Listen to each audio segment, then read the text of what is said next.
Bismillahirrahmanirrahim. Yang ketiga, doa itu adalah kekuatan.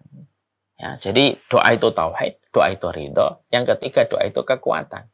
Karena sesungguhnya kekuatan itu yang bisa akan memberikan kepada kita banyak perkara-perkara ekspektasi kehidupan kita yang akhirnya terwujud dengan kita berdoa kepada Allah Subhanahu wa Ta'ala. Ya kan? Walaupun terkadang begitu berat untuk mendapatkan itu. Mari kita mencontoh doanya Umar bin Khattab di dalam satu keterangan di dalam Muwatta Imam Malik kalau tidak salah. Umar bin Khattab itu berdoa begini. Allahumma inni as'aluka syahadatan fi sabilika wa wafatan bi biladi nabiyika. Ya Allah, aku minta mati syahid di jalanmu dan wafatnya di tanah nabimu. Wa wafatan bi biladi nabiyika. Ada seorang sahabat yang mengomentari doanya Umar bin Khattab. Wahai Umar bin Khattab, khalifah kami, kalau kamu minta syahid, jangan di kota Nabi, kota Madinah. Karena kota Nabi pada saat itu ketika Umar bin Khattab menjadi khalifah, itu kota yang paling aman. Karena betul-betul kekuasaan Islam pada saat itu sedang menderu-deru luar biasa menakutkan musuh-musuhnya Allah dan Rasulnya. Romawi lagi betul-betul bersiap-siap untuk menyambut musuh baru yang selama puluhan tahun mereka menghadapi Persia, tiba-tiba munculnya Islam. Persia tiba-tiba mereka khawatir karena Persia itu jatuh total itu pada saat ketika pada pemerintahan Umar bin Khattab. Kota Madinah menjadi kota yang paling aman pada saat itu.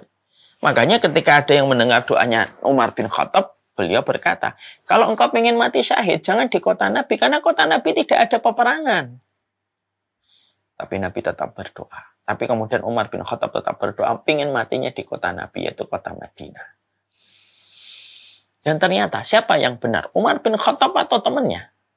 Yang benar adalah Umar bin Khattab. Umar bin Khattab akhirnya betul-betul beliau mati syahid di kota Nabinya, yaitu kota Madinah. Ketika beliau ditusuk oleh Abu Lulu'ah al-Majusi. Di mana beliau meninggalnya? Di kota Madinah. Mati syahid. Karena yang membunuhnya adalah seorang Majusi yang dendam kesumat karena Persia dijatuhkan dan dihancurkan. Doa itu adalah kekuatan. Makanya meringankan kita.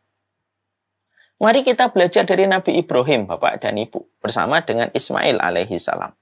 Bahwasanya di dalam salah satu riwayat disebutkan bahwasanya Nabi Ibrahim itu tidak setiap waktu membersamai Nabi Ismail.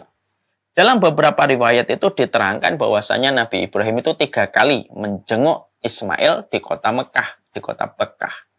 Yang pertama ketika nganter, yang kedua ketika beliau berusia 9 tahun dalam proses penyembelihan, yang ketiga tidak ketemu, yang keempat yaitu ketika beliau mendapati Ismail sudah mengganti palang pintunya, yaitu mengganti istrinya. Tapi yang menarik perhatian kita untuk kita tadaburin dan kita jadikan perenungan itu apa? Masya Allah. Kenapa Nabi Ibrahim itu tidak membersamai Ismail setiap hari? Tidak membersamai Ismail itu setiap saat. Tapi uniknya, istimewanya itu apa?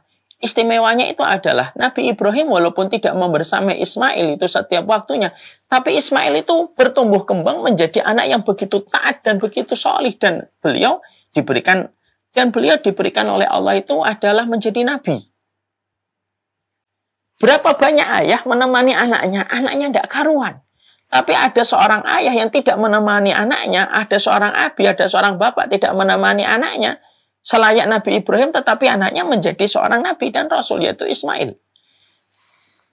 Para ulama lalu berkata, karena doanya Nabi Ibrahim itu banyak mendominasi dalam pendidikan Ismail. Makanya doanya Ibrahim untuk Ismail itu banyak diabadikan dalam Quran. Ibaratnya gini, ini kemudian Ibrahim, ini Ismail. Ibrahim dan Ismail ketika terbentang jarak yang cukup jauh, maka kemudian Ibrahim itu transmisinya itu naik ke atas, yaitu kepada Allah.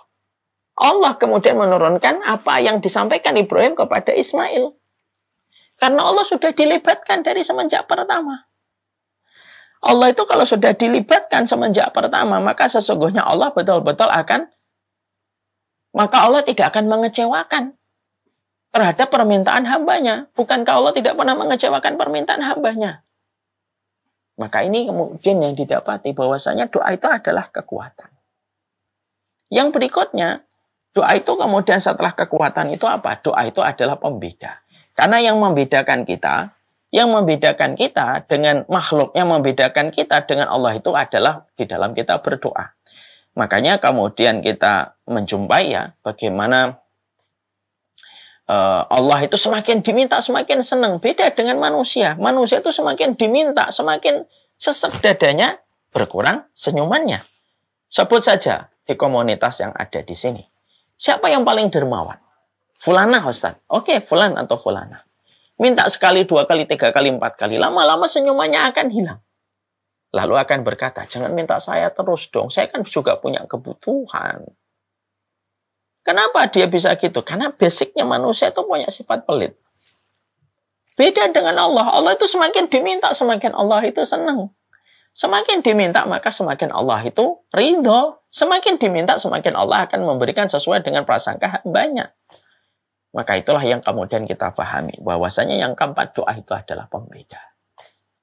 Yang kelima, doa itu merupakan sebuah investasi. Karena orang yang berdoa itu tidak pernah merugi, kan? Ada nggak orang yang rugi di dalam doa? Nggak ada orang yang rugi di dalam doa. Makanya kemudian kita menjumpai dalam salah satu riwayat, ma min muslimin yatullah laisa fiha ma'samin wa laisa fihi qati'atu rahimin illa atahu iyyahu min ihda salasi khisal. Tidaklah seorang muslim ketika dia berdoa kepada Allah, tidak ada doanya untuk memutuskan tali silaturahmi kecuali Allah kabulkan dengan 3 macam cara.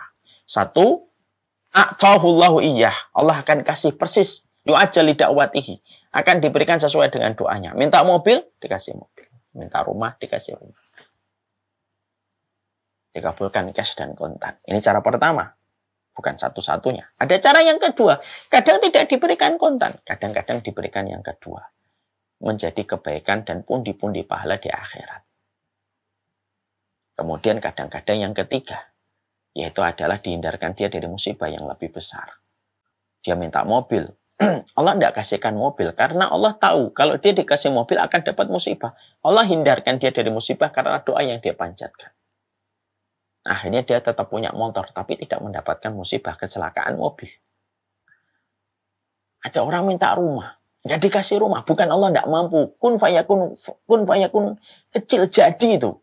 Tapi kenapa Allah tidak ngasih dia rumah? Padahal Allah kan maha kaya dan tidak akan berkurang walaupun ngasih seluruh makhluknya tiap hari dan tiap detik tidak akan berkurang kekayaan Allah. Kenapa Allah tidak mau ngasih rumah? Bukan Allah tidak mau ngasih rumah. Dia berdoa minta rumah. Allah tahu. Ini kalau dapat rumah ada musibah besar yang akan menimpa kepadanya. Baik musibah dunia ataupun akhiratnya. Allah hindarkan dia dari musibah itu. Allah tidak berikan dia rumah. Supaya dia tidak mendapatkan musibah tersebut.